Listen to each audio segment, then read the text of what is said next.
22 अप्रैल 2025।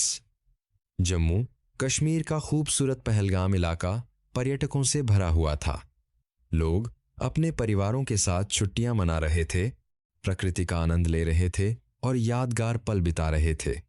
लेकिन इसी दिन एक आतंकी हमला हुआ जिसने पूरे देश को झकझोर कर रख दिया। कई निर्दोष लोगों की जान चली गई और पूरे भारत में शोक और आक्रोश की लहर दौड़ गई। हर तरफ एक ही सवाल था, इस हमले का जवाब क्या होगा?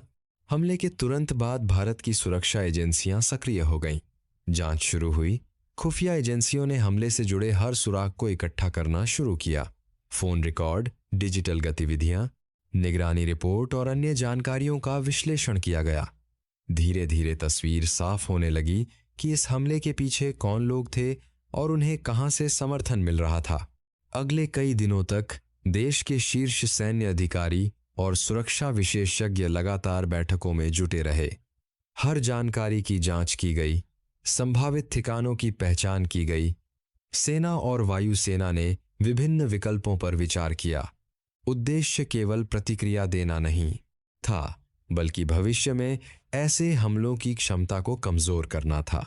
जैसे जैसे दिन बीतते गए, एक विशेष अभियान की योजना आकार लेने लगी।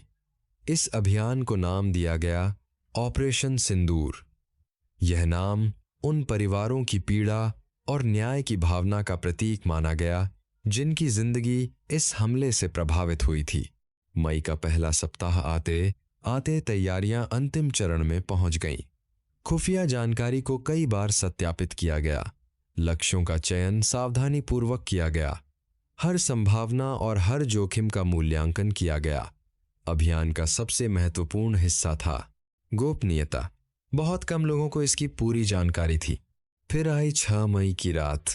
देश के अधिकांश लोग सो रहे थे, लेकिन कई सैन्य ठिकानों पर गतिविधियां तेज थीं।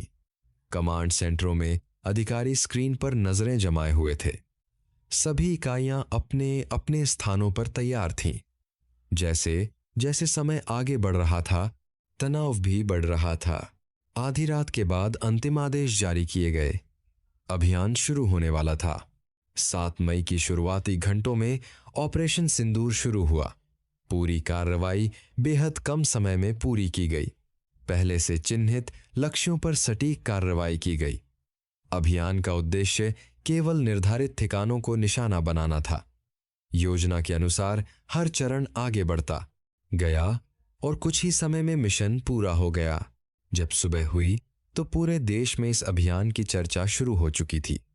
लोगों को पता चला कि भारत ने अपने तरीके से जवाब दिया है। देश भर में इस कार्रवाई को लेकर अलग अलग प्रतिक्रियाएं देखने को मिली। कई लोगों ने इसे आतंकवाद के खिलाफ मजबूत संदेश बताया, लेकिन कहानी यहीं खत्म नहीं हुई। अभियान के बाद क्षेत्र में तनाव बढ़ गया। सीमा क्षेत्रों में सुरक्षा व्यवस्था और मजबूत कर दी गई। सेना और सुरक्षा बल पूरी तरह सतर्क थे। आने वाले दिनों में हालात बेहद संवेदनशील बने रहे। दोनों देशों के बीच तनाव लगातार चर्चा का विषय बना रहा। इस दौरान भारत की सुरक्षा एजेंसियां और सेना लगातार स्थिति पर नजर रखे हुए थीं। किसी भी संभावित खतरे का सामना करने के लिए तैयारियां जारी रहीं। देश के विभिन्न हिस्सों में सुरक्षा बढ़ा दी गई और महत्वपूर्ण स्थानों की निगरानी मजबूत कर दी गई। कुछ दिनों तक पूरा क्षेत्र तनावपूर्ण माहौल में रहा। दुनिया भर के रणनीतिक विशेषज्ञ और सुरक्षा विश्लेषक इस घटनाक्रम पर नजर बनाए हुए थे। दक्षिण एशिया की स्थिति वैश्विक चर्चा का विषय बन गई। आखिरकार कई दिनों की तनावपूर्ण स्थिति के बाद हालात धीरे धीरे सामान्य होने लगे। लेकिन ऑपरेशन सिंदूर की चर्चा खत्म नहीं हुई। सुरक्षा विशेषज्ञों ने इसकी योजना, तैयारी और क्रियान्वयन का अध्ययन किया। इसे आधुनिक समय के उन अभियानों में गिना गया जिनमें खुफिया जानकारी, तकनीक और सटीक समन्वय ने महत्वपूर्ण भूमिका निभाई। ऑपरेशन सिंदूर ने एक बात स्पष्ट कर दी, आधुनिक सुरक्षा चुनौतियों का सामना केवल हथियारों से नहीं, बल्कि जानकारी, योजना, तकनीक और धैर्य से किया जाता है। यह अभियान उन हजारों सैनिकों, अधिकारियों और विशेषज्ञों के समर्पण का भी प्रतीक था, जो दिन रात देश की सुरक्षा के लिए काम करते हैं। इतिहास में कुछ घटनाएं केवल तारीख बनकर नहीं रह जाती, वे एक संदेश बन जाती हैं। ऑपरेशन सिंदूर भी ऐसा ही एक अध्याय है, एक ऐसी कहानी जो दर्द से शुरू हुई, तैयारी से आगे बढ़ी और एक बड़े संदेश के साथ इतिहास का हिस्सा बन गई। यह थी ऑपरेशन सिंदूर की कहानी, संकल्प, रणनीति और राष्ट्रीय सुरक्षा की कहानी।